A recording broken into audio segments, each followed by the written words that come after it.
Tertunduk malu kalau sudah ditangkap ngambil HP kawannya. Tersangka inisial PT, warga lorong Hotip Tujulu, diamankan di ruang Reskrim Polresta Palembang guna jalani pemeriksaan.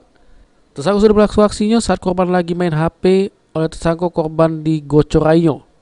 Terus HP-nya digawa lari, selanjutnya dijajakan di konter HP para umatnya sergo Rp500.000. Menurut pengaku tersangka kalau dia terpaksa melakukan aksi tersebut karena tidak kate duit buat beli susu anaknya yang masih kecil. Kau pakai untuk apa tuh? Apa? Kau pakai untuk apa tuh? Berapa umur kau? Bagi pak, separuh beli susu, separuh untuk aku. Untuk anak? Iya pak.